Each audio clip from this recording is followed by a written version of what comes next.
This time last year, around the holidays, I happened to read an article on Entrepreneur or Fast Company that said if you have a podcast, you shouldn't take the holiday season off. You should make episodes because people are home, they're looking for content, they're looking to be entertained, they're home, they have time to access these things.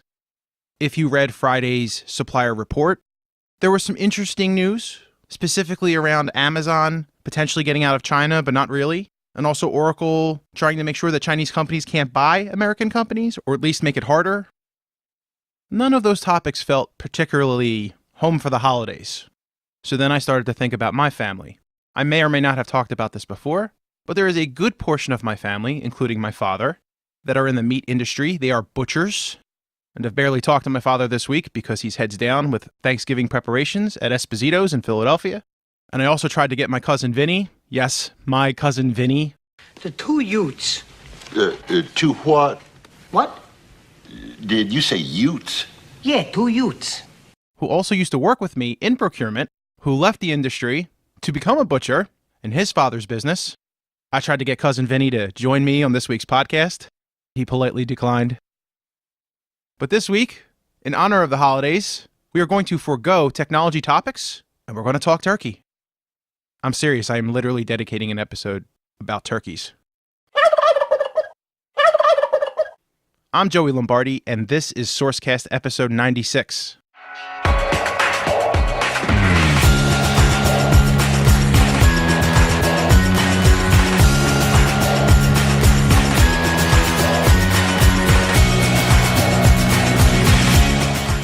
There were no acquisitions last week, so let's get right to our main story.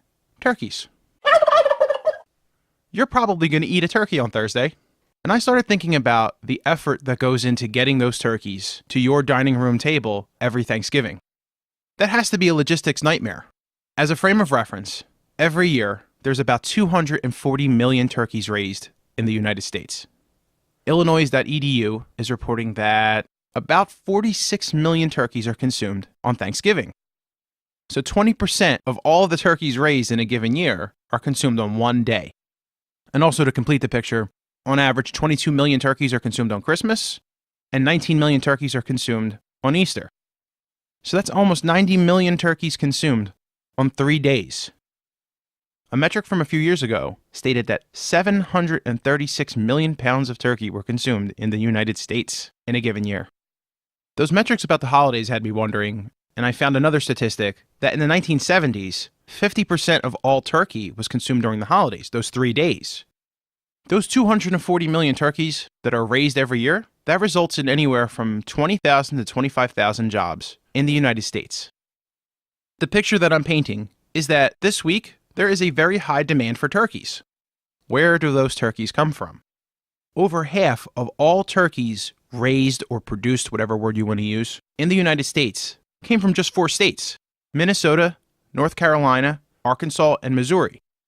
My home state of Pennsylvania, and where all of my family's butcher shops operate, they're number 9 on the list, and they produced 7 million turkeys last year, or if you want to talk in pounds, 166 million pounds of turkey in a given year. The U.S. is the world's largest exporter of turkeys. Nearly 360,000 metric tons of turkey meat was exported last year, and that's up 14% from the year before. The primary export target for the United States is Mexico, and the second largest markets are sort of tied between China, Canada, and Hong Kong. As you can imagine, based on the metrics that I'm providing, the United States does not like to import turkey meat, only about $30 million per year, and those turkeys mostly come from Canada and Chile. So who's raising these turkeys? Where do these turkeys come from? The top turkey producers in the world, and this probably comes as no surprise, number 1 is Butterball. Number 2 is Jenny O Turkey Store. 3 is Dakota Provisions. And surprisingly, Purdue is way down at number 15. I was expecting Purdue to be at least in the top 3 or 5, but not the case. So now that we know who the players are, let's get back to that logistics question that I was pondering earlier. There's huge demand for turkey right now. How do these companies manage to keep up with such demand? Well, let's talk about the duration of a turkey. Most of us, when we purchase a turkey, we buy it frozen solid. That led me to wonder, how long does a turkey last while frozen? According to the Butterball Turkey Talk Line experts, turkey can be stored in a freezer, unopened and uninterrupted, for up to 2 to 3 years and still be completely safe to cook. However, they are recommending for best quality that the turkey only be stored for up to 7 months. So the likelihood is that the turkey that you're purchasing has not been slaughtered. We're going to have to use that word at some point. I know it's uncomfortable. But the likelihood is that the turkey that you are probably consuming on Thanksgiving was not recently slaughtered. It has probably been processed within the last 5 months. So turkey producers plan ahead. The major commercial brands, like Butterball, once the turkeys reach the proper size and weight, they're slaughtered, again, we're using slaughtered, and they're blast frozen to minus 30 degrees Fahrenheit. And again, when that occurs, the birds can be produced and stored year-round. But there are fresh turkeys, and Butterball is apparently a market leader for the fresh turkeys as well. The logistics to have a fresh turkey on your dining room table is much more complicated. Butterball needs 1 fresh bird for every 9 frozen ones. And they usually begin, again, we'll call it the production cycle, the year before. So they start at the holiday season the year before the birds are needed. The eggs for breeder birds have to be purchased from one of the world's 2 major genetic suppliers, Hybrid and Nicholas. Those eggs are then hatched and placed into turkey farms so they can grow and become mature during the winter. Butterball said they need about 28,000 laying hens and 1,700 studs each year to produce the right amount of fresh turkey. In the springtime, these birds produce the eggs that are destined to become the turkeys that we eat. The birds produced in the first 5 weeks of the production cycle go towards the fresh turkey population. Everything else becomes the frozen turkeys. Here's an interesting side note. When I was doing this research, I was wondering, why don't people eat turkey eggs? For omelets and stuff like that. Turkey eggs are apparently completely edible. The issue is that they don't produce a lot of eggs. Chickens produce way more eggs and are way more stable. It's almost like a 5-to-1 ratio, maybe even more. And for those who are wondering, turkey eggs are closer to a duck egg, and apparently they're a little bit creamier and richer. And that leads to the question, why do we eat turkey on Thanksgiving? I had always heard that the turkey tradition, or having a large bird on your table, comes from Europe, specifically England, and it stemmed from the idea of having a goose on your table, which was a sign of affluence and wealth. The problem with a proper Christmas goose is that geese are very hard to breed. They're skittish animals.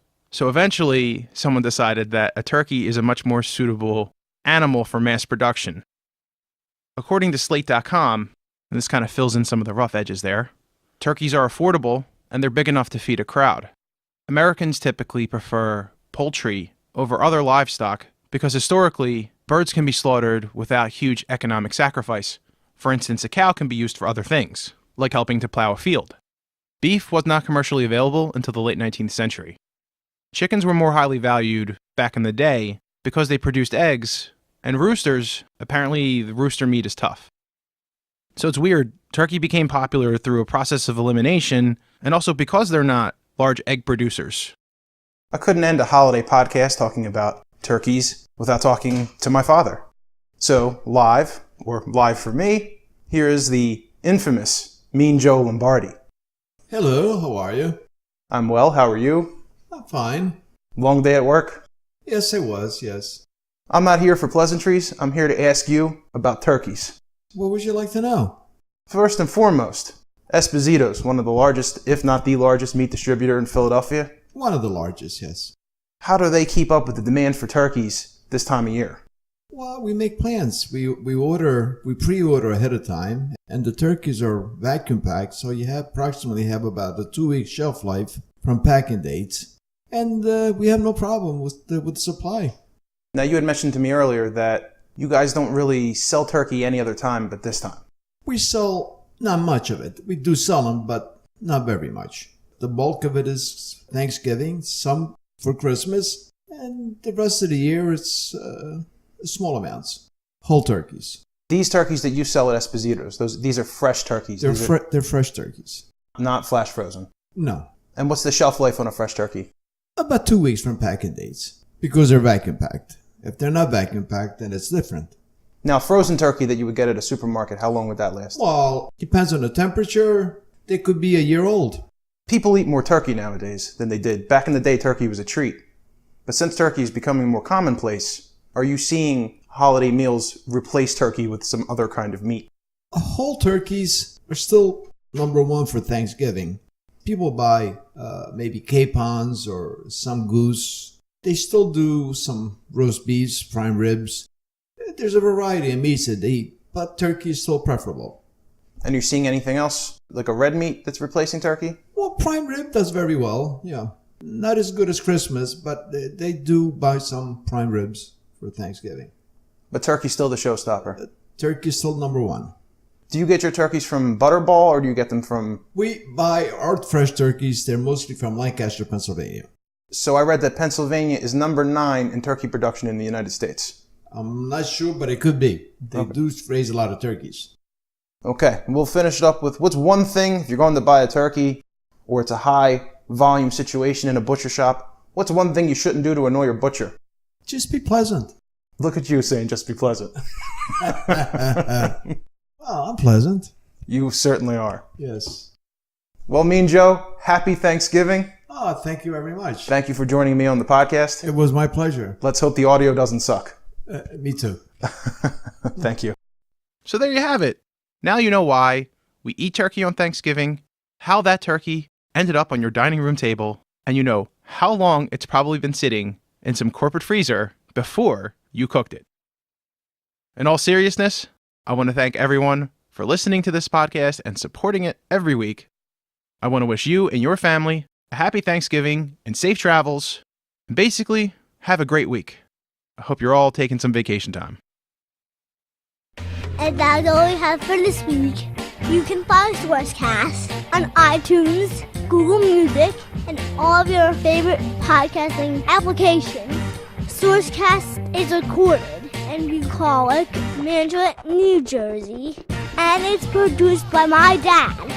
The outro is performed by me, Ben Lombardi, and music is provided by Patrick Lee. Thanks for listening, and we'll be back next week.